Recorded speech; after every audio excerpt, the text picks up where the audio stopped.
तो क्रोध का फिर अगला परिणाम क्या है? क्रोधाद भवति सम्मोहः।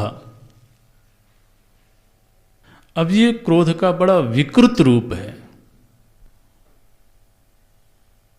माने आप देखिए, यहां तक भी हालांकि इच्छा के स्टेप से ही अपने आप को संभालना मुश्किल है, लेकिन फिर भी अगर कोई शरणागत है, कोई मर्यादा में रहता है, माने मर्यादित रहने का अभ्यास है अगर किसी का, हमने दम के प्रसंग में चर्चा करी थी कि अगर किसी का मर्यादा में रहने का अभ्यास है तो क्रोध आने पर भी वह क्रोध को प्रकट नहीं करेगा। कोई बड़े हैं, उनके प्रति क्रोध आ गया, लेकिन अगर वाणी में संयम है और उसका मर्यादित रहने का अभ्यास है तो भीतर क्रोध आने के बावजूद वो उनके सामने जाकर के प्रकट नहीं करेगा। और किसी का मर्यादा में रहने का अभ्यास ना हो तो बस एक क्षण के लिए भी क्रोध आया तुरंत ही प्रकट हो जाएगा।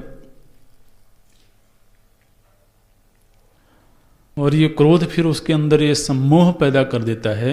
माने ये विवेक करने में वो असमर्थ हो जाता है कि अगर ये मुझसे बड़े हैं, मुझसे ज्यादा विवेकी हैं, तो चाहे भले मेरा निर्णय इनके निर्णय के विरुद्ध हो, लेकिन फिर भी इन्हीं का निर्णय सर्वोपरि होगा। ये हमारी बुद्धि समझ पाने में असमर्थ हो जाती है। इसको बोलते हैं सम्मोह। सम्मोह का अर्थ क्या करते हैं भगवान भाष्यकार? बोले अविवेकः कार्याकार्य विषयः। तो इस समय मुझे क्या करना चाहिए और क्या नहीं करना चाहिए, ऐसा निर्णय लेने में बुद्धि असमर्थ हो गई। और उसको जो नहीं करना चाहिए उसमें भी प्रवृत्ति हो जाती है। भगवान भाष्यकार बोलते हैं कि इसका जो सबसे कुरूप रूप है वो है गुरुम अपि आक्रोशति। ये सबसे घृणित, सबसे कुरूप रूप है इसका, क्रोध का, कि जो सर्वाधिक सुहृत है, जो सबसे ज्यादा हमारे प्रति कल्याण की चिंता करता होगा, उसके ऊपर भी क्रोध प्रकट होने लगा। ये सम्मोह है। और करते समय वो स्वयं भी, माने ये आप देखिए क्रोध किस तरह से आवरण डालता है कि उस समय पर उसको लगता है कि मैं सही कर रहा हूं। ऐसी विपरीत बुद्धि हो गई, उसको लगता है कि मैं सही कर रहा हूं।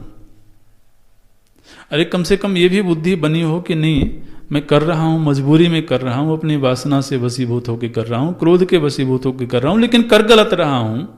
अगर ये विवेक बना रहे तो फिर भी बात संभल जाएगी। लेकिन वो गलत कर रहा हो और उसको ये लग रहा हो कि नहीं मैं तो ठीक ही कर रहा हूं। अब ये तो फिर बड़ी घातक स्थिति हो गई। और देखिए वही व्यक्ति जब शांत होता है फिर उसी घटना पर पुनर्विचार करता है तो उसको ही अपने ऊपर ग्लानि होती है कि मैंने ऐसा व्यवहार किया। लेकिन जिस समय सम्मोह की स्थिति बन गई थी उस समय कर दिया।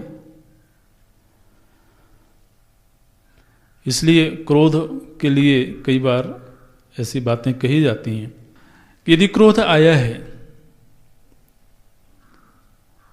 तो उसको अभिव्यक्त करने के लिए थोड़ा सा डिले किया जाए।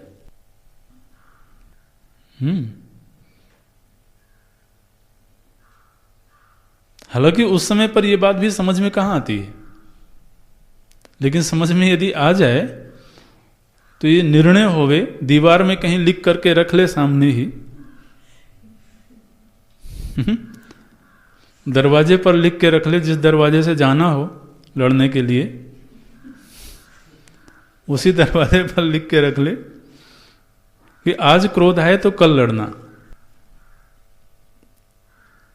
अगले दिन तक ठंडा हो गया।